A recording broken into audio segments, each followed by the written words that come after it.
لله رب العالمين والصلاة والسلام على سيد المرسلين وعلى آله وأصحابه أجمعين. قال الله تبارك وتعالى في كلام المجيد والفرقان الحميد: أعوذ بالله من الشيطان الرجيم. بسم الله الرحمن الرحيم. اليوم يئس الذين كفروا من قبلكم. قال تعالى: اليوم أكملت لكم دينكم وأتممت عليكم نعمتي ورضيت لكم الإسلام دينا. وقال النبي صلى الله عليه وسلم: ما من أيام أحب إلى الله تعالى أن يتعبد له فيها من 10 ذي الحجة. صدق الله العظيم وصدق رسوله النبي الكريم ونحن على ذلك لمن الشاهدين والشاكرين والحمد لله رب العالمين. محترم و مکرم حضرات علماء کرام و ایمان والے بھائی، اللہ تبارک تعالیٰ کا شکر اور احسان ہے کہ ہم سب ذی الحجہ کے برکت والے دنوں سے گزر رہے ہیں. آپ کے سامنے میں نے جو روایت ذکر کی، اس میں آپ صلی اللہ علیہ وسلم ارشاد فرماتے ہیں: ما من ایام احب الی اللہ تعالی ان یتعبد له فیہا. اللہ تبارک تعالیٰ کے نزدیک رمضان المبارک کے دنوں کے بعد سب سے زیادہ پسندیدہ دن جن میں اللہ پاک کی عبادت کی جائے، اللہ پاک کو راضی کرنے کی کوشش کی جائے، یہ حجہ کے 10 دن جو پہلے ہیں اللہ پاک کے نزدیک رمضان کے بعد سب سے افضل دن. اللہ پاک نے قسم فرمائی: والفجر وليال عشر. فجر کی قسم اور 10 راتوں کی قسم. اور حضرات مفسرین نے اس سے یہی 10 دن مراد لیے ذی الحجہ. اللہ تبارک تعالیٰ نے یہ برکت والے دن ہمیں عطا فرمائے. انہی دنوں میں ایک دن آتا ہے 9ویں ذی الحجہ کا، جس کو عرفہ کا دن کہا جاتا ہے. حدیث شریف میں ذکر ہے، آپ صلی اللہ علیہ وسلم نے ارشاد فرمایا کہ شیطان 9ویں ذی الحجہ کو، عرفہ کے دن کو جتنا زیادہ ذلیل اور رسوا ہوتا ہے، اتنا اور کسی دن ذلیل اور رسوا نہیں ہوتا ہے. اس کی وجہ بھی آپ صلی اللہ علیہ وسلم نے ذکر فرمائی کہ اس لیے کہ وہ اس دن اللہ پاک کی طرف سے اللہ کے بندوں کی بخشش اور مغفرت کو دیکھتا ہے، تو اس کو یہ محسوس ہوتا ہے کہ میری ساری کوششیں اور ساری میری محنتیں بیکار ہو گئی. اس بنیاد پر وہ اس دن سب سے زیادہ ذلیل اور رسوا ہوتا ہے. کلام پاک میں جس آیت کی میں نے آپ حضرات کے سامنے تلاوت کی، اللہ تبارک و تعالیٰ نے یہ آیت بھی اسی دن جناب نبی اکرم صلی اللہ علیہ وسلم پر نازل فرمائی: الیوم یئس الذین کفروا من قبل. آج کے دن الیوم یئس الذین کفروا، آج کے دن یہ لوگ نا امید ہو چکے ہیں، مکہ کے مشرکین اور اطراف کے قبائل والے، یہ کہ وہ مسلمانوں کو ایمان سے پھیر کر کفر کی طرف لے جائے. فلا تخشوهم واخشونا. اللہ پاک فرماتے ہیں لہذا اب مخلوق سے، بندوں سے ڈرنے کی کوئی ضرورت نہیں ہے، اور واخشونی، اللہ پاک فرماتے ہیں مجھ سے ہی سے ڈرو. الیوم اکملت لکم دینکم. اور اس کے بعد یہ آیت نازل فرمائی: آج کے دن ہم نے تمہارے دین کو مکمل کر دیا اور تمہارے اوپر اپنی نعمتوں کو تام فرما دیا. وَرَضِيتُ لَكُمُ الْإِسْلَامَ دِينًا. اور تمہارے لیے اسلام کو بطور دین کے پسند فرمایا. دوستو اور بزرگوں، جناب نبی اکرم صلی اللہ علیہ وسلم نے عرفہ کے دن آخری خطبہ ذکر فرمایا، اور اس خطبے میں آپ صلی اللہ علیہ وسلم نے صحابہ کرام کو اتنے بڑے مجمع کو، جو لاکھ کی تعداد، لاکھ سے زیادہ تعداد میں تھا، ہزاروں کی تعداد میں تھا، جناب نبی اکرم صلی اللہ علیہ وسلم نے ان لوگوں سے خطاب فرمایا اور صحابہ کرام کو انسانی حقوق کے سلسلے کی جتنی شرک اور جتنے آرٹیکل ہو سکتے ہیں، آپ صلی اللہ علیہ وسلم نے وہ تمام اپنے اس خطبے میں بیان فرمایا. اس لیے اسلامی تاریخ میں آپ صلی اللہ علیہ وسلم کی سیرت مبارکہ میں خطبہ حجۃ الوداع، وہ خطبے جو آپ صلی اللہ علیہ وسلم نے اپنی آخری حج کے اور آخری زندگی کے دنوں میں ذکر فرمایا۔ اس کے بعد 81 دن آپ صلی اللہ علیہ وسلم زندہ رہے اور پھر آپ نے دانے پانی کو خود کر کے دار بقا کی طرف آپ تشریف لے گئے۔ یہ 81 دن پہلے آپ نے صحابہ کرام کو فرمایا کہ لوگوں ان ربکم واحد، تم سب کا پروردگار ایک اللہ ہے، وَإِنَّ أَبَاكُمْ وَاحِدٌ، اور تم سب کے والد حضرت آدم علیہ السلام بھی ایک تھے۔ لا فضل لعربی علی اجمی، کسی عربی کو کسی اجمی پر کوئی فضیلت نہیں، کسی گورے کو کسی کالے پر فضیلت نہیں، الا بالتقوی۔ اللہ پاک نے قرآن کریم میں بھی فرمایا یا ایھا الناس، اے لوگوں، اللہ پاک نے تمہیں پیدا فرمایا اور ایک باپ اور ایک ماں سے، اور اللہ تبارک تعالیٰ نے وجعلناکم شعوبا وقبائل، تمہیں خاندان والے قبیلے والے بنائے، فخر کرنے کے لیے نہیں، لتعارفوا، اپنے رشتے داروں کو پہچانو، اپنی برادری کو اور اپنے قریبی تعلق والوں کو پہچانو۔ یہ اللہ تبارک تعالیٰ نے فرمایا الگ الگ خاندان اور الگ الگ قبیلوں میں ہم سب کو پیدا کرنے کی وجہ ہے لتعارفوا، ایک دوسرے کو پہچانو۔ ان اکرمکم عند اللہ اتقاکم، اللہ پاک نزدیک سب سے زیادہ اکرام والا تم میں سب سے زیادہ پرہیزگار ہوگا۔ دوستوں اور بزرگوں، دنیا کے بہت سارے نفاذ مرد اور اپنے آپ کو دانشور اور عقل مند سمجھے جانے والے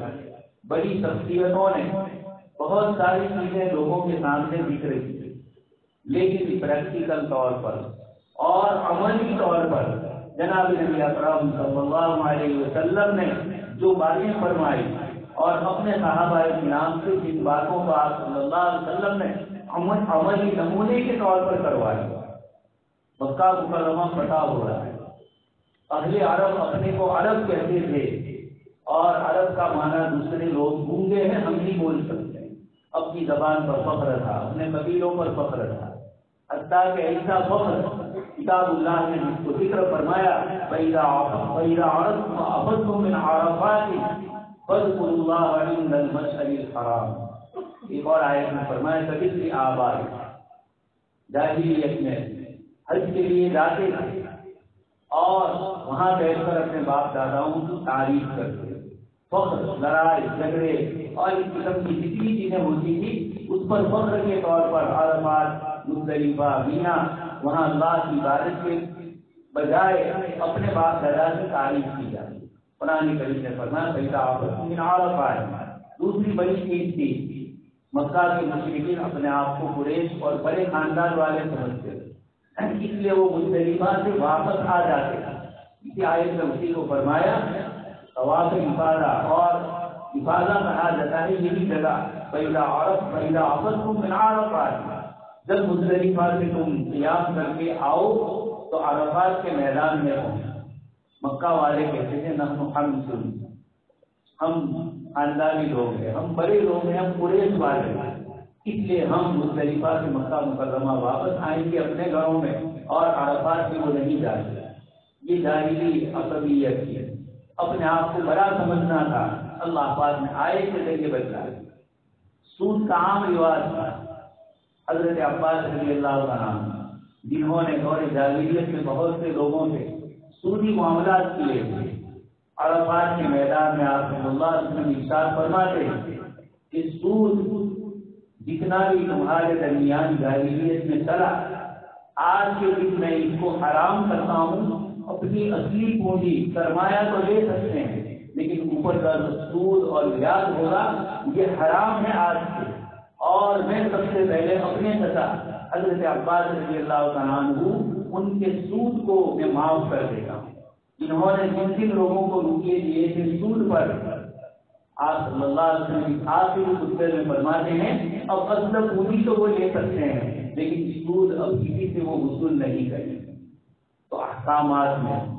جن قریش نے اپنے کو بڑا سمجھا تھا، آپ صلی اللہ علیہ وسلم نے اپنے رشتے داروں کو یہ بتلا دیا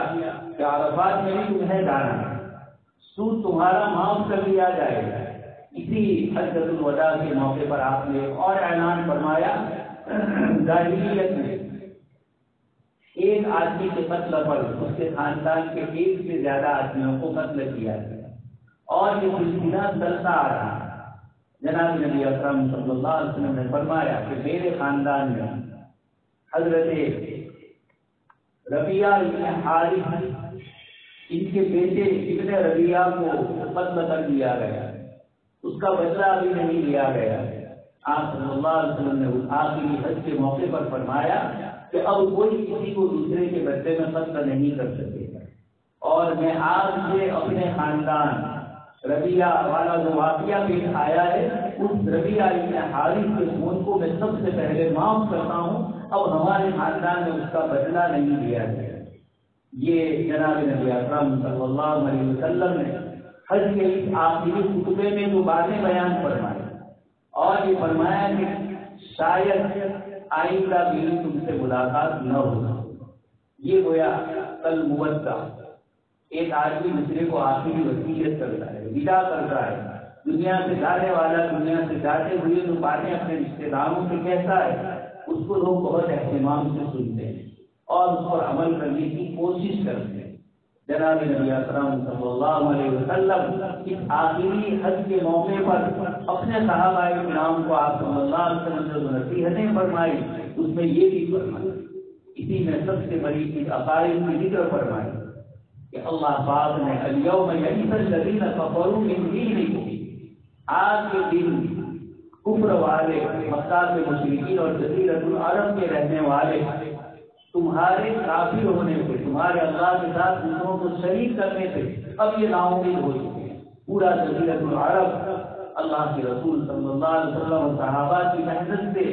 اللہ پاک کے دامن میں آ چکا تھا، انسانوں کی غلامی سے نکل چکا تھا اور خداوند قدوس کی غلامی میں داخل ہو چکا تھا۔ اللہ پاک نے صحابہ کرام کو فرمایا کہ یہ اس سے تو مایوس ہو چکے ہیں، حدیث شریف میں شیطان بھی اس سے مایوس ہوا، لیکن یہ بڑے تالاب ہوئے، یہ توحید کے بعد تم کو آپس میں لڑائیں گے گرائیں گے، دادر یو بازی کفار یضرب بعضکم رقاب بعض۔ آپ صلی اللہ علیہ وسلم نے فرمایا ایسا نہ ہو کہ میرے جانے کے بعد تم آپس میں ہی لڑ پڑے اور تم ایک دوسرے کی گردن اڑانے لگے۔ یہ مستقبل کے حالات،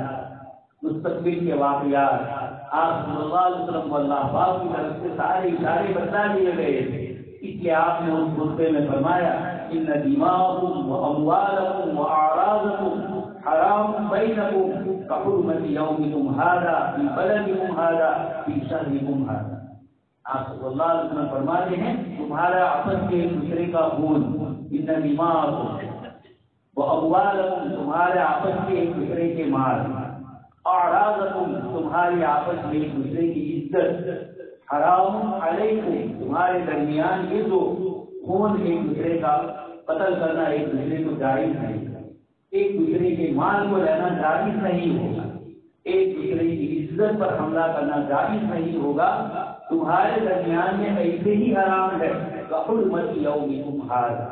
جیسے یہ آج کا دن عظمت والا حرمت والا ہے، 9ویں ذی الحجہ کا یہ جیسے حرمت والا ہے اس طرح عظمت والا تمہارے درمیان کی آپس کی یہ تمام چیزیں حرام ہوگی فی بلدکم ھذا، مکہ مکرمہ تمہارا شہر ہے،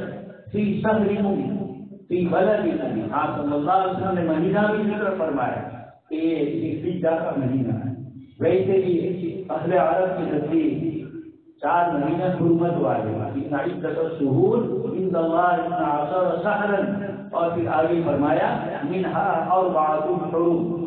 4 مہینے حرمت والے ہیں، اسی میں یہ ذوالحجہ کا مہینہ بھی حرمت والا ہے۔ تو آپ نے فرمایا مکہ مکرمہ بلد اللہ الامین من دخلہ کان آمنا، بیت اللہ عظمت والا، بلد امین مکہ مکرمہ امانت والا، ادخلوها بسلام آمین جیسے جنت کے لیے فرمایا۔ آپ صلی اللہ علیہ وسلم نے اس کا نام بھی بلد اللہ الحرام رکھا،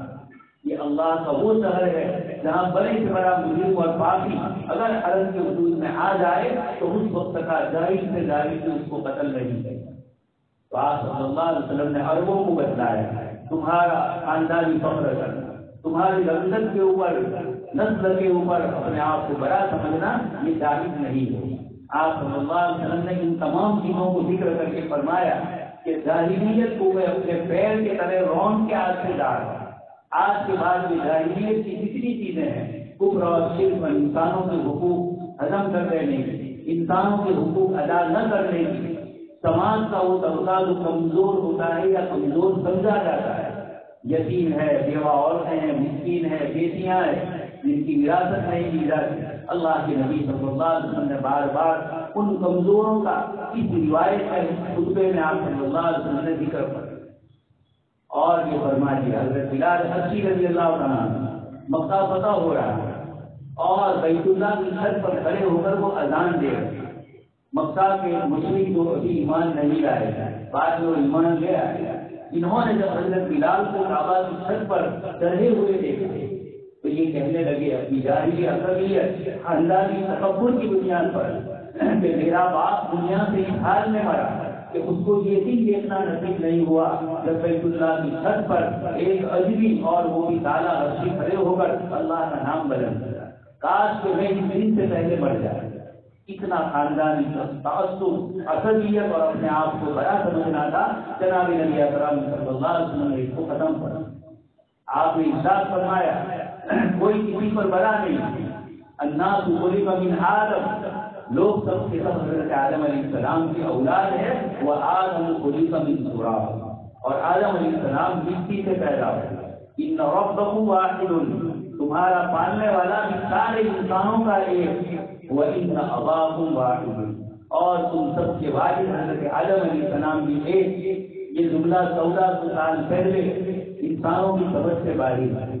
آج بھی اس ملک میں اور آپ رہتے ہیں، اتنی ہی باتیں اچھی اچھی بتلائی جائے لیکن مذہبی اعتبار سے انسانوں کو مختلف ورنوں میں، مختلف نسلوں میں تقسیم کیا ہے۔ ایسے موقع پر جناب نبی اکرم صلی اللہ علیہ وسلم فرماتے ہیں یہ ساری چیزیں جاہلیت کی،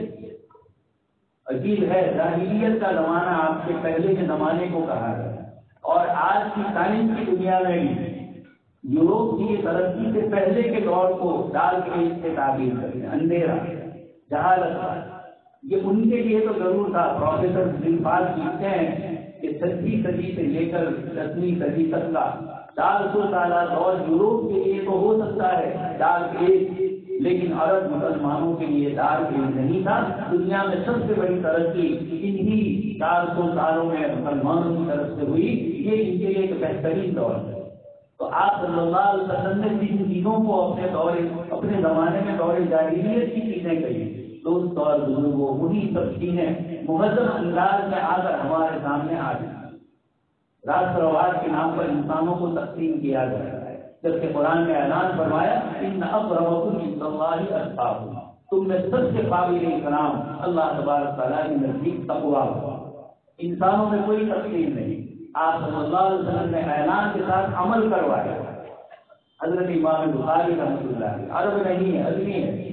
4ویں 5ویں پشت پر ان کے والد مجوسی، ابا ان کے اوپر کے خاندان کے دار، لیکن امت نے جب انہوں نے احادیث مبارکات کی حفاظت کے لیے قدم اٹھائے،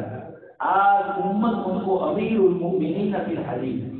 کہ حدیث شریف میں مسلمانوں کے سب سے بڑے امام اور سب سے بڑے امیر ہے یہ حضرت امام بخاری رحمۃ اللہ، امام مسلم، امام ابو داؤد، یہ تمام حضرات وہ جو عرب میں پیدا نہیں ہوئے۔ حضرت امام شافعی رحمۃ اللہ علیہ کے علاوہ باقی 3 امام بھی دوسرے قبیلوں کے، یہ امت کو جناب نبی اکرم صلی اللہ علیہ وسلم حجۃ الوداع کے موقع پر سب سے بڑی چیز جو لے کر گئے تھے کہ تم سب میں آپس میں تم بھائی لا تضربوا الرقاب بعضکم بعضا، ایک دوسرے کی گردنیں اس خاندانی قبیلے یا اور کسی چیز کی بنیاد پر مت کرنا۔ یہ جناب نبی اکرم صلی اللہ علیہ وسلم نے عملی طور پر کرو۔ مسلمانوں کی تاریخ میں ایک بہت بڑے محدث ہے، اتہاس لکھنے والے، اور صرف اتہاس نہیں فلسفے تاریخ، جیسے پولیٹیکل سائنس بولا جاتا ہے، ہسٹری آف سائنس، تو یہ ہسٹری آف سائنس ہے،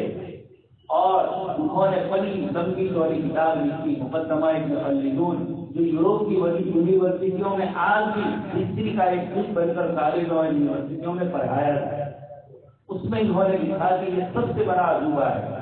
کہ اسلام میں جتنے کسی بھی فن، اسلامی جو علم ہے، دنیاوی جو علوم ہے، ان تمام میں پہلی، دوسری صدی، تیسری صدی میں آپ دیکھیں تو وہ تمام حضرات جنہوں نے بڑا کام کیا، یہ سب کے سب قریش میں سے نہیں تھے، سب عرب کے علاوہ عجمی لوگوں میں۔ امام غزالی، امام راضی، جن کو اسلام کا امام اور اسلام کا دل کہا جاتا ہے، امام غزالی کو، امام راضی کو اسلام کا دماغ کہا جاتا ہے، یہ سارے کے سارے حضرات تجویز ہیں۔ یہ جناب نبی اکرم صلی اللہ علیہ وسلم کے اس خطبہ حجۃ الوداع کا سب سے بڑا انعام ہے۔ یوروپ نے بہت ساری تاریخ میں ہیومن رائٹس کے اعتبار سے کتابیں لکھی، لیکن اس وقت بھی دنیا میں ہیومن رائٹس کے اعتبار سے یونو ہو یا اور دوسری جتنی بھی تنظیمیں ہیں ان کا چارٹر ہو، یہ 1400 سال کے بعد بھی اپنے چارٹر میں وہ چیزیں نہیں لکھ سکے جو 1400 سال پہلے اس وقت کی 1 لاکھ سے زیادہ مجمع کے سامنے جناب نبی اکرم صلی اللہ علیہ وسلم نے ان خاندانی عصبیتوں کو ختم کروایا۔ ایک بہت بڑی تعبیر ہے عطا ابن رباح، بڑے محدث تھے اور اللہ تبارک تعالیٰ نے مسائل کے اندر بھی آپ کو بہت قدرت عطا فرمائی۔ یہ مسجد کے اندر بیٹھ کر لوگوں کو مسائل سکھلاتے تھے، بتلاتے تھے۔ وقت کا سب سے بڑا سلطان اور بادشاہ سلیمان بن عبد الملک، جس کی حکومت سندھ سے لے کر اوپر شمال میں اسپین تک اور ادھر یہاں سے لے کر چائنا تک پورا علاقہ دنیا کا اتنا بڑا علاقہ، یہ پتہ کرنے والا بادشاہ حج کے لیے جا رہا ہے، 2 مسائل پوچھ رہے ہیں۔ حضرت عطا ابن رباح رحمۃ اللہ علیہ نماز پڑھ رہے ہیں، اس نے انتظار کیا، جب آپ نے سلام پھیرا تو اس کے بعد ادب کے ساتھ بیٹھ کر اس نے کہا مجھے یہ سب مسائل آپ سے پوچھنا۔ حضرت عطا ابن رباح رحمۃ اللہ علیہ نے وہ مسائل بتائے۔ اس کے بعد یہ باہر نکلے مسجد سے حرم شریف سے اور اپنے بیٹوں سے سلیمان نے کہا کہ یاد رکھو جاہلیت میں ان لوگوں کو ہم منہ نہیں لگائے، ان کو کالے اور گلاب سمجھتے تھے، جانوروں جیسا ان سے سلوک کرتے تھے، لیکن اسلام نے ان کو اتنا معزز بنا دیا کہ میرے جیسا خلیفہ ان کے علم کی بنیاد پر ان کے سامنے اپنے پیر پھیلا نہیں سکتا تھا، ساودان ہو کر میں ادب سے بیٹھ۔ یہ برکت ہے علم کی۔ سلیمان بن عبد الملک اپنے بیٹوں کو کہہ رہے ہیں یہ برکت ہے اللہ تبارک تعالیٰ کے قرآن اور حدیث کے علم کی کہ یہ عطا ابن رباح جن کا چہرہ بھی کالا، بدن کی حیثیت بھی عجیب و غریب تھی، لیکن اللہ پاک نے حضرت عمر نے فرمایا نحن قوم اعزنا اللہ بالاسلام، کہ ہم ایک قوم تھی چلنے بکریوں کو چرانے والے، اونٹوں کو چرانے والے، لیکن اعزنا اللہ بالاسلام، اللہ پاک نے اسلام کے ذریعے ہمیں عزت دی۔ یہ دوست اور بزرگوں جناب نبی اکرم صلی اللہ علیہ وسلم کی تعلیمات سماج کے کمزور طبقوں کے متعلق بھی آپ نے فرمایا، یتیم بچیوں کے متعلق، یتیم بچوں کے متعلق، عورتوں کے متعلق فرمایا، غلاموں کے متعلق، نوبتزادہ کے متعلق فرمایا کہ اخوان کے تمہارے بھائی، ان کو بھی وہی کھلاؤ جو تم کھاتے ہو، ان کو بھی وہی پہناؤ جو تم پہنتے ہو۔ ایک صحابی ہے ابو مسعود انصاری رضی اللہ عنہ، ایک مرتبہ وہ جا رہے تھے، ان کے جسم پر ایک کپڑا تھا اور وہی اسی قسم کا کپڑا ان کے غلام کے جسم پر تھا۔ کسی نے کہا کہ ابو مسعود یہ کیا کیا، اتنا قیمتی لباس تمہارا پورا جوڑا بن جاتا، تم نے اپنے غلام کو دے دیا۔ فرمایا کہ بات یہ تھی کہ اللہ کے نبی صلی اللہ علیہ وسلم گزر رہے تھے، مجھے معلوم نہیں تھا اور میں اپنے غلام پر سختی کر رہا تھا۔ اللہ کے نبی صلی اللہ علیہ وسلم وہاں سے گزرے تو آپ نے مجھے اتنا کہا کہ جیسے تم کو اپنے غلام پر قدرت ہے، اللہ پاک کو تم پر اس سے زیادہ قدرت ہے۔ یہ جملہ جب اللہ کے نبی صلی اللہ علیہ وسلم کی زبان سے سنا، اس کے بعد سے میں نے اپنے غلام کے ساتھ اپنے بھائی جیسا معاملہ شروع کر دیا، ہر چیز میں برابری کرتا ہوں، حالانکہ ضروری نہیں، لیکن اللہ کے نبی صلی اللہ علیہ وسلم نے اس زمانے میں انسانوں کی بے عزتی ہوتی ہے، ہیومن رائٹ اور وومن رائٹ نہیں ہو رہے تھے۔ آپ صلی اللہ علیہ وسلم جا رہے ہیں دنیا سے جاتے ہوئے، لیکن نماز کی تلقین فرماتے ہیں وما ملکت ایمانکم، جو عورتیں، جو بچے اور جو غلام وغیرہ تمہارے ماتحت ہے تم ان کا خیال رکھو۔ تو حجۃ الوداع کا یہ خطبہ دنیا میں اس وقت ہیومن رائٹ کے اعتبار سے کتنی تنظیم ہے، آج تک انہوں نے پریکٹیکل طور پر نہیں، زبانی طور پر بھی کتنی چیزیں آج بھی دنوں کے چارٹر میں موجود نہیں ہے، وہاں 29 آرٹیکل ہے، اور آپ صلی اللہ علیہ وسلم نے جو چیزیں بیان فرمائی ہمارے محدثین نے اس کو جمع کیا، اور 2-3 مجھے جو آپ نے فرمائے مجموعی طور پر 70 سے زیادہ آرٹیکل آپ صلی اللہ علیہ وسلم کے موجود ہیں۔ وہ سارے کے سارے توحید کے علاوہ آپسی معاملات اور آپسی انسانی حقوق کا ذکر۔ اس لیے دوستوں اور بزرگوں، عرفات کے میدان کا یہ اعلان اور پھر اللہ کے نبی نے فرمایا اے لوگوں میں تمہیں اللہ کی بات پہنچا دوں، گواہ رہو۔ لوگوں نے گواہ دی۔ پھر حضور نے آسمان کی طرف انگلی اٹھائی اور فرمایا اللہم اشہد، اے میرے رب آپ نے مجھے جو پیغام پہنچانے کے لیے پہنچایا تھا میں نے اس کو پورا کیا۔ یہ دوستوں اور بزرگوں اللہ کے نبی صلی اللہ علیہ وسلم کے خطبہ حجۃ الوداع جو آپ نے عرفات کے میدان میں دیا تھا، یہ وہ باتیں ہیں جو مجھے اور آپ کو اس پر عمل کر کے دنیا کو بدلا دیا۔ افسوس ہے کہ ہم نے اپنے رشتے داروں کے کمزور اور غریبوں کے حقوق سلب کر لیے، لے لیے، مال و دولت میں ان کو وہ حصہ نہیں دیا جو کتاب اللہ نے جاہلیت کے دور کا ذکر کیا تھا۔ لڑکی کمزور ہوتی تھی، اس کا ولی اور اس کا رشتے دار خوبصورت ہوتی اور مال ہوتا تو خود شادی کر لیتا اور اس کا مہر کم رکھتا، اور اگر خوبصورت نہ ہوتی تو اس کی جلدی شادی نہیں کراتا تھا، اس لیے پراپرٹی میں وہ رشتے دار بن جائے۔ یہ قرآن کریم کے چوتھے پارے میں پورے کتاب میں اللہ تبارک تعالیٰ نے آیتوں کو ذکر فرمایا اور یہ بتا دیا حضرت عائشہ صدیقہ رضی اللہ عنہا سے روایت ہے۔ اس لیے عرفات کا یہ خطبہ مجھے اور آپ کو اور ساری انسانیت کو یہ پیغام دیتا ہے کہ بندوں کے حقوق آپس میں ادا کیے جائیں۔ من قبل ان یأتی یوم لا بیع فیہ ولا خلال، قرآن کہتا ہے اس سے پہلے حساب کتاب صاف کر لو جبکہ وہاں کوئی سودا نہیں ہوگا، دنیا کی مال و دولت وہاں سودے میں نہیں آئے گی، ولا خلال اور نہ کوئی دوستی کام آئے گی۔ الاخلاء یومئذ بعضهم لبعض عدو الا المتقین، دنیا کی ساری دنیا دشمنی میں بدل جائے گی، لیکن تقویٰ والی جو دوستی ہوگی اللہ کے دین والی، یہ اللہ کے نبی صلی اللہ علیہ وسلم نے فرمایا کہ آج کے سائے میں 5 قسم کے انسان ہوں گے جن کی آپس کی محبت اللہ پاک کے لیے ہوگی، آپس کی دشمنی آپسی معاملات کی وجہ سے نہیں، اللہ پاک کی نسبت سے ہوگی۔ یہ رجلان تحابا فی اللہ اجتمعا علیہ وتفرقا، اللہ پاک سے دعا ہے کہ اللہ پاک ہم سب کو جناب نبی اکرم صلی اللہ علیہ وسلم کی ہدایت پر اپنے عملی سنت اور اپنی غریب زندگی میں اس پر عمل کرنے کی توفیق نصیب فرمائے۔ آمین و آخر دعوانا